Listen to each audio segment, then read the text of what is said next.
Hello and welcome to episode number 165, where I talk about cleansing ingredients for Vata, Pitta and Kapha. These simple additions to your foods and lifestyle can really be beneficial for pacifying any subtle aggravations of the doshas. So please stay tuned.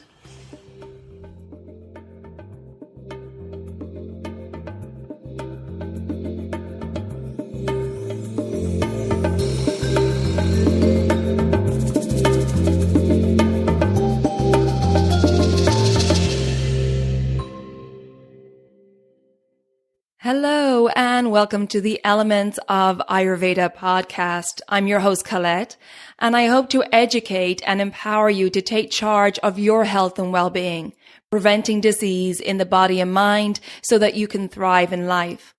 I will be sharing the holistic teachings of Ayurveda, the ancient healing tradition from India.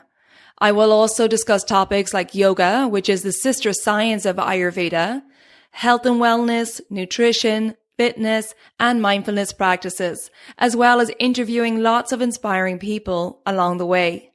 My humble wish is to help you to connect to your true nature, to Mother Nature, and to help you to connect to each other. If you're new to Ayurveda, I recommend that you start by listening to the first couple of episodes where I do an introduction to Ayurveda and the mind-body types.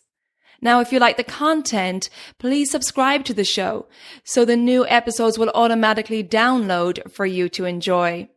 I've also set up a Facebook group for us to connect and to support each other, and I'd love for you to join me over at the Elements of Ayurveda podcast group.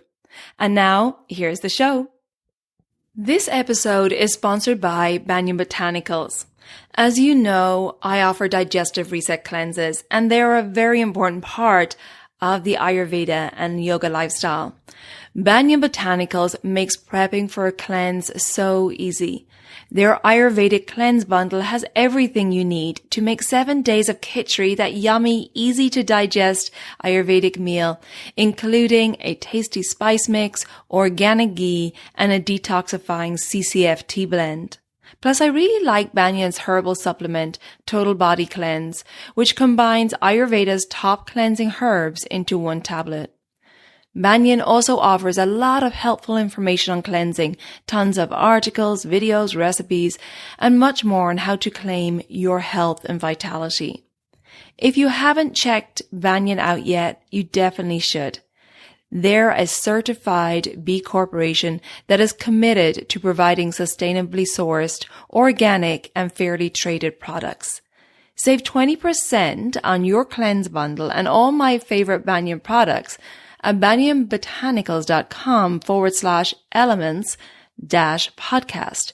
That's banyanbotanicals.com/elements-podcast and save 20% on your cleanse bundle and all my favorite Banyan products. You'll also find the link in the show notes. Hey there, it's Colette. Welcome back to the Elements of Ayurveda podcast. And this episode is going live on New Year's Eve 2020. And I think we're all ready to say goodbye to 2020, right? It's been a really challenging year, and a year that has highlighted a lot of problems in our societies. And on a personal level, I think it's taught us of how precious our health is. And we all know that saying, our health is our wealth. And a lot of times when we have good health, we tend to take it for granted. And it's only when we get a wake-up call of illness or a virus like COVID-19, which was a global pandemic, that we begin to really focus on the status of our immune system. And in the West, we tend to wait until our house is on fire before we address our health problems. We ignore the subtle signals like heartburn or constipation or headaches or pain in the body. And we tend to just reach for over-the-counter medication to cover up the discomfort so that we can carry on with our lives and not be inconvenienced by these pains, these physical pains. So we're essentially not addressing the root of the issue. And this is why we need a mindset shift in the West, away from these quick fix over-the-counter solutions to really understanding our bodies and being curious about what and how it's communicating to us, and taking responsibility for our own health. And this is where Ayurveda helps us. And it's so great to see Ayurveda really on the rise all around the world. People are hungry for this information now because Ayurveda gives us the tools to take charge of our own health, helps us to understand our unique constitution. And it's essentially about preventing illness. It's preventative health, which I think this is what we need to shift to now, that we all understand our own unique physical and mental constitution, understanding our signs of aggravation and understanding how to pacify these aggravations before they manifest into something more serious physically or mentally. So by learning the teachings of Ayurveda, we are given the tools and the competence to take care of our temple. It empowers us to take care of our health and well-being rather than outsourcing it to others. And I think that's important with our health because we have just become so accustomed in the West just going to the doctor, or like I said, reaching for over-the-counter medications for these subtle aggravations. Whereas with Ayurveda, we can really begin to understand what's going on in our body and also be fascinated by our body physically and mentally, of how it functions, and really being at one with our body. And so I think hopefully this is the future: preventative health, lifestyle medicine, understanding ourselves physically and mentally, catching imbalances before they manifest into serious illnesses, and really taking charge of what we're putting into our body, what we're putting on our body, and what we're exposing our senses to. So as we know, the new year usually brings about setting intentions, and health is often a priority in these intentions. And I'm sure for everybody this year it's a real priority as we're still dealing with COVID. So we still need to be really aware of having a strong immune system. And today in this episode, I want to highlight 3 cleansings, plants or spices, one for each dosha type. So one for Vata, Pitta and Kapha. And these plant and spices, I think, are really powerful additions to help you cleanse the body, to help you maintain balance for each dosha type, boost your digestive system, and in turn boost your immune system. Now, of course, we understand and we respect the fact that we are all unique and have a unique mind-body type, and therefore the spices and plants I recommend today are generally recommended for each dosha type. And I always recommend that you get professional guidance so that you can be sure you're incorporating the right spices and herbs and foods and lifestyle to keep your unique constitution in balance. So I think that's really important to get that professional guidance because, like I did for years, I thought I was doing the right things. I talked about that in my early podcast, number 5, Healing in Body. When I was in the health and fitness industry, I thought I was doing everything right, and I found out eventually when my health was in a bad place that I was doing the wrong things for my dosha, even though it was healthy.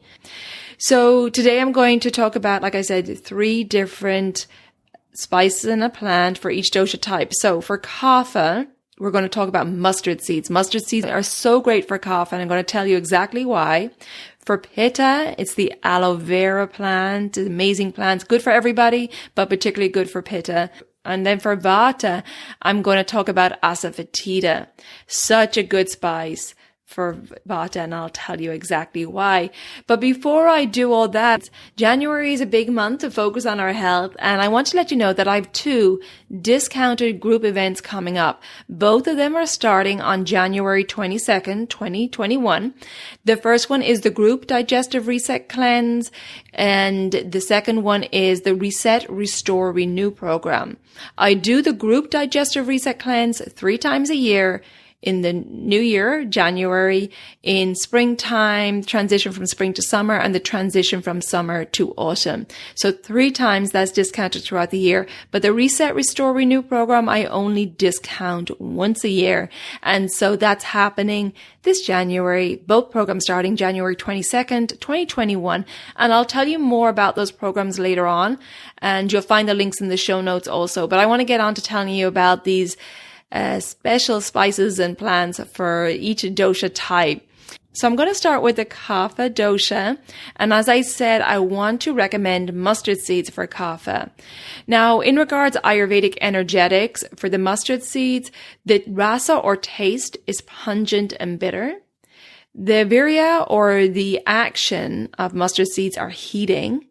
The vipak or post-digestive effect is pungent. And mustard seeds are good for Kapha and Vata, but not so good for Pitta because they will increase Pitta with all that pungent heating action. So these little brown mustard seeds are really a powerful spice. They have pungent qualities, they're heating, and they have a real affinity towards the digestive, the respiratory, and the circulatory systems, which makes them perfect to balance Kapha, because we know that Kapha digestion can get sluggish. Kapha's naturally heavy, static, cool qualities, when aggravated, can lead to a lot of congestion and blockages. And Kapha, when aggravated, can create a lot of respiratory problems as well. So these little mustard seeds have this penetrating, heating, scraping effect and can clear through these obstacles that an aggravated Kapha dosha can cause. So really wonderful. Now, while the qualities of the mustard seed are perfect for balancing Kapha, they can be beneficial too for Vata because of that warming effect. However, too much of the pungent quality can aggravate Vata. So you have to be mindful about how much mustard seeds you're using. They are good for Vata, but not in excess. And like I said earlier, they're not great for Pitta because they will aggravate Pitta. It's too much heat. So how can you use mustard seeds? Well, you can use them in cooking a Kapha pacifying or Vata pacifying meal. And especially if you have a high Kapha constitution or Kapha aggravation, mustard seeds are a really great addition to your diet. You could start your dishes by sauteing some mustard seeds in a little oil like ghee and toasting them. Now you just need to cook them until they start popping. And then once they start popping, remove them from the heat because you don't want to overcook them. So you just wait till you hear that popping and then you know they're toasted nicely. And then you can add in the rest of your ingredients. Or if you're cooking for your family, you could cook the mustard seeds and other spices on the side in a little oil and then add them to your plate of food at the end. So if the rest of the family don't quite like your spicy mix. But mustard seeds, like I said, are a great addition to the Kapha or Vata pacifying, like lentil soups or dals or curries or even spiced vegetables. They're really rich in selenium, magnesium, phosphorus, copper, B1, and omega-3 fatty acids. Now, mustard oil can also be used externally, and it is great for aggravated Kapha, as again, it has this penetrating quality, and that penetrating quality helps to break up mucus and phlegm and congestion in the body. Again, this is something that Kapha is prone to when aggravated. Kapha can accumulate, causing more mucus and phlegm and congestion. But the oil, the mustard seed oil, can be used for massage. Now, it can be intense, so may need to be mixed with a carrier oil. You probably want to do a little test on the skin, but ideally mix it with a little carrier oil to make it less intense. And that mustard oil will penetrate deep into the skin and can be really helpful for conditions like rheumatoid arthritis and increasing blood flow and relieving pain. You can also make a poultice, which is used a lot in Ayurveda, from the mustard seeds in a little muslin cloth, or you can dip muslin cloth in mustard seed oil. And this can be used again externally on the skin to help relieve internal congestion from respiratory problems, muscle aches, and conditions again that Kapha is prone to when aggravated, like coughs, bronchitis, asthma, and other respiratory conditions. Another way to incorporate mustard seeds is by using a foot bath. And this is where you partially crush the mustard seeds and put them in some water. And it can be really good to relieve colds and a congested, dull Kapha headache. So mustard seed essential oil can also be diffused, and that can also help respiratory symptoms of aggravated Kapha. So just diffusing some mustard seed oil in the air can be beneficial. So there you go. I highly recommend mustard seeds Particularly if you have a high kapha constitution or kapha aggravation, keeping a jar of them in your spice cabinet, using them in your cooking or using them externally on the skin for healing, they are bringing in the opposite qualities of that kapha, cold, static heaviness. And these little seeds, again, are powerful. They're heating, they're pungent, they have a scraping and penetrating effect, which makes them perfect for kapha. So if you have a kapha constitution, make sure you check out mustard seeds and let me know how you get on over in the Elements of Ayurveda podcast group. I'd love to hear. Okay, so the next one I'm going to cover is actually a plant, and it's the aloe vera plant. And I love aloe vera. I recently posted about the benefits of aloe vera on my social media pages and all its wonderful benefits. And I believe we should all have an aloe vera plant in our home, but especially if you have a high Pitta constitution. And let me tell you why. In regards to Ayurvedic energetics, the rasa or taste of aloe vera is bitter and sweet. The virya or action is cooling. It's a bitter tonic and it's purgative. And the vipak or the post-digestive effect is sweet. Now, aloe vera is balancing for all three doshas, but primarily for Pitta as recommended, as I mentioned. And the aloe vera plant, even though it looks like a cactus with the thorny leaves, it's actually a member of the lily family, and it's sometimes referred to as the lily of the desert. There are many different types of aloe vera plants, but it's the Aloe Vera barbadensis, which is the variety that has the most potent healing properties. Now, in Sanskrit, aloe vera is called Kumari, which translates to young girl. And this hints to its rasayana or rejuvenating properties to help you keep your youthful looks. Ayurveda teaches us that aloe vera has this cooling quality. And it's this cooling quality of aloe vera that makes it particularly good for the hot Pitta dosha. And it can be used internally or externally. And you'll find it in gels and drinks and in creams and skincare and shampoo. Now, aloe vera has a cleansing effect in the body, and it really improves the function of the liver, the gallbladder, and the kidneys, helping to cleanse the digestive system, the blood, and the tissues. It also has a laxative effect on the body, and it's a special laxative because most laxatives tend to have a heating effect on the body, whereas aloe vera has a cooling effect. So again, very beneficial for cleansing Pitta. Now, due to its anti-inflammatory properties, aloe vera is really beneficial for any Pitta inflammatory issues. It's well known as a soothing, cooling topical application for burns and rashes and bites, stings, and most Pitta skin conditions where they appear to be red and inflamed. Aloe vera has antibacterial, antiviral, and antiseptic properties, along with a cooling quality, which really helps to soothe the Pitta angry skin conditions. With all these properties, it's also wound healing and, as I mentioned earlier, anti-aging, because it helps to stimulate the collagen production in the skin cells. And it's often used in many skin creams. Aloe vera is also known to strengthen the immune system and is used for treating anemia, amenorrhea, which is where there's no menstrual cycle, dysmenorrhea, where there's painful menstrual cycle, and it's also considered to have a boosting effect for the female reproductive system. And it can be great for relieving Pitta aggravated menstrual cycle symptoms or menopausal symptoms like hot flashes, sharp cramps, or overheating. Now, it's often used in shampoos for its nourishing and hydrating effect on the scalp and hair, so really good for dandruff. And aloe vera also improves the heart, and it aids by pacifying any Pitta-related heart or blood aggravations.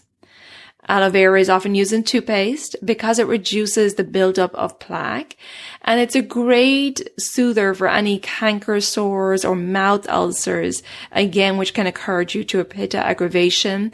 Aloe vera can really reduce discomfort caused by these conditions and accelerate the healing. Now, aloe vera is also wonderful to have in your bedroom because it's an air purifier or anywhere in your home. It also emits oxygen at night, helping to have a wonderful good night's sleep. So I highly recommend having an aloe vera plant in your home for its air purifying qualities, but also the fact that it's such a healing plant and that, you can quickly cut off a leaf and use that inside gel on the skin for any irritations or burns or scrapes or wounds. Really amazing plant. And I think it's beautiful to look at. So that's my recommendation of a cleansing plant, particularly for the Pitta constitution and if you have a Pitta aggravation. So please let me know, all those Pitta folks out there, if you use aloe vera, and if you don't, and if you're inspired to get an aloe vera plant, please let me know how you use it. I think it's one of those plants that has so many magical properties that it's definitely worth an investment. Okay, before we move on to the final spice, as I promised earlier, I want to let you know about my 2 discounted group events. Both are starting on January 22nd, 2021. The first one is my group Digestive Reset Cleanse. I only do 3 group cleanses throughout the year, the one in New Year, the one on the transition from spring to summer, and then the final one of the year is the transition from summer to autumn. So the next group cleanse starts January 22nd. Now this group cleanse, even though it's in group format, it includes an online one-to-one consultation with me where we go through a full consultation. I determine what your current needs are, and then I tailor the recipes, the yoga, the self-care practices, the mindfulness practices, and anything else I think you need to help you bring your body and mind into balance. As LaDonia said in episode number 163, which was titled Healing Journeys, she went through the cleanse, and LaDonia appreciated that the cleanse wasn't just a focus on food and losing weight. In fact, I don't even talk about weight or numbers or anything like that. It's really a holistic cleanse, and it's about paying attention to your body and also educating you on your body and looking at the physical, the mental, the emotional, and the spiritual well-being. So it's not your typical cleanse. It's a self-study. It's an educational journey, and it's really getting curious about your body. So you do the one-to-one consultation, and then we go through the cleanse as a group. There's a supportive community that you join where you can connect with others who are on the cleanse. And I also support you as well. There's a private page on my website where there's lots of educational webinars and yoga videos and meditation and pranayama tutorials and so on to help you on this journey. But it's great to do it in a group because you have the group support, others are doing it with you, and it helps with accountability. Now, I should mention that this is not a fasting cleanse. You're eating throughout the cleanse. A lot of people, when they think of cleanses, they think of, oh my goodness, I'm going to be fasting. No, you're not. You're actually eating nourishing foods throughout the cleanse. It's not your typical cleanse. It's a very nurturing, rejuvenating Ayurvedic cleanse. So that's happening January 22nd. And then the other program that's starting January 22nd is my Reset, Restore, Renew program. So this program brings together all my services and programs. So essentially what you do, you start out with the one-to-one 90-minute consultation and the cleanse. And then after the cleanse, your journey continues. Because after the cleanse, I do a one-to-one check-in with you before you continue on to my daily habits for a holistic health 28-day self-paced program. And then at the end of that program, where you have learned a lot about becoming your own healer and the principle of opposites in Ayurveda, you learn about Sattva, Rajas, and Tamas and how they affect the doshas and how to bring in balancing practices into your life to keep your mind balanced. Of course, we talk about the circadian rhythms and implementing daily self-care practices. What we're really doing doing is implementing a new operating system. So at the end of this Reset, Restore, Renew program, you're coming out with a whole new way of operating in the world and of keeping your body and mind in balance, preventing illness. Again, it's all that focus on preventative health. At the end of the program, we have another one-to-one private 60-minute consultation where we lay out a strategy together for you going forward. I answer any of your questions, but my hope is by the end of this Reset, Restore, Renew program, you're going to be able to take charge of your own health, prevent illness, and you feel empowered to become your own healer. So there are the two programs, the Group Digestive Reset Cleanse and the Reset, Restore, Renew program. They're both discounted. So for further information, just check out the link in the show notes or visit my website, elementshealingandwellbeing.com. Go to the events tab for the discounted programs. Now, if that date doesn't suit you of January 22nd, please know I offer these programs privately throughout the year. And the nice thing about doing it privately is you get to choose your own dates and you have me privately to support you. Okay. If you have any questions before you sign up for the program, take advantage of my free 15-minute Services Enquiry Call, and then I can answer any questions you have there. So my final cleansing spice I want to cover today is Asafoetida or Hing. It's also known as Hing is the Sanskrit name. So the Ayurvedic energetics of Asafoetida, and let me spell it first. It's Asafoetida, or Hing is Hing, a lot easier in Sanskrit. So the Ayurvedic energetics, the rasa or taste is pungent.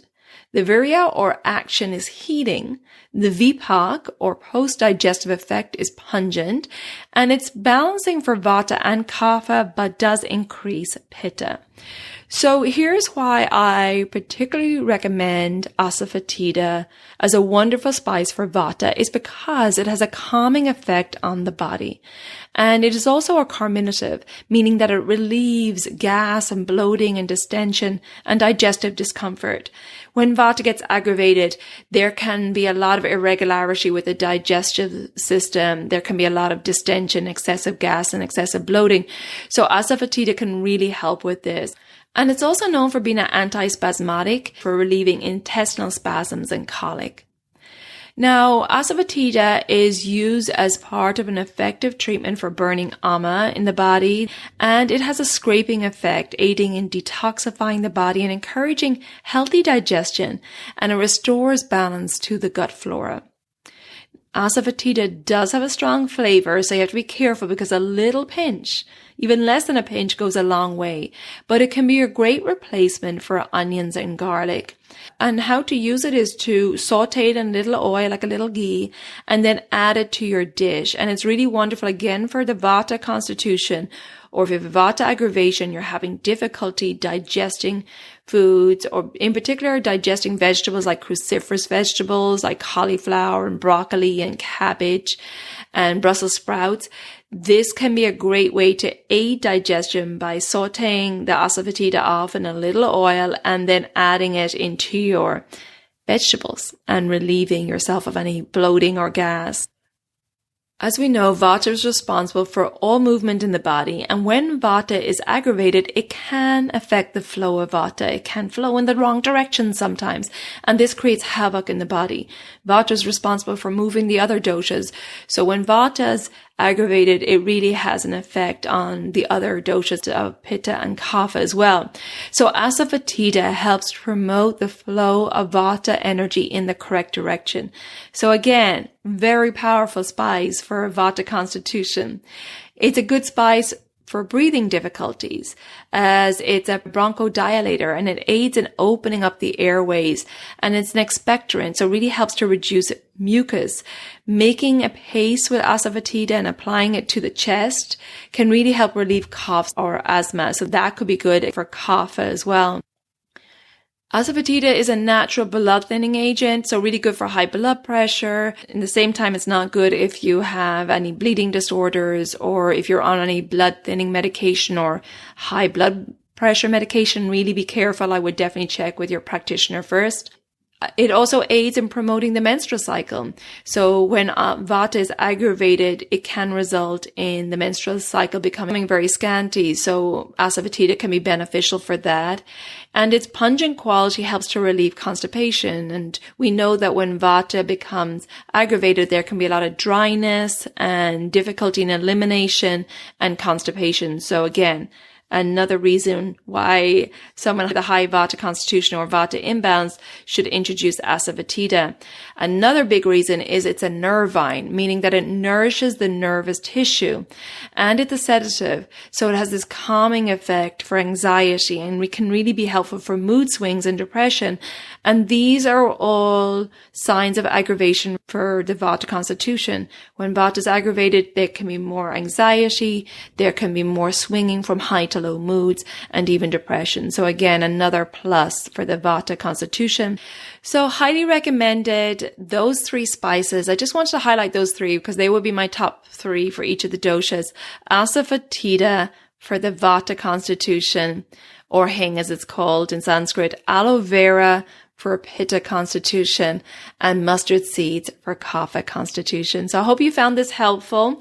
These will be great additions to your food and to help keep you pacified, to help keep your digestive system working efficiently. We know that's the priority in Ayurveda.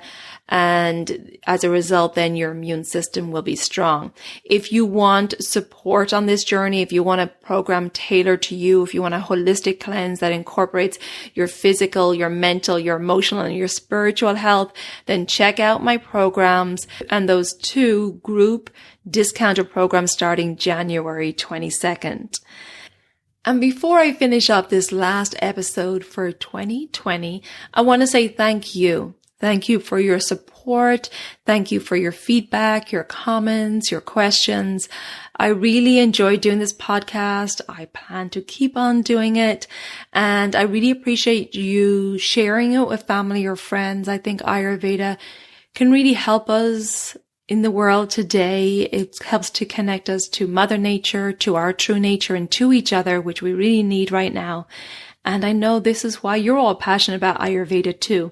So if you could share any of the episodes with people, really help to spread that information out there, I think that would be fantastic. If you haven't already done so, please subscribe to the podcast. And if you'd like to leave a rating or review wherever you listen to your podcast, I would truly appreciate that as well. Wishing you the very best for the new year, and here's to 2021, bringing in lots more lightness, happiness, fun, travel, and adventure. Take good care of yourself, be well, and bye for now. Slán go fóill.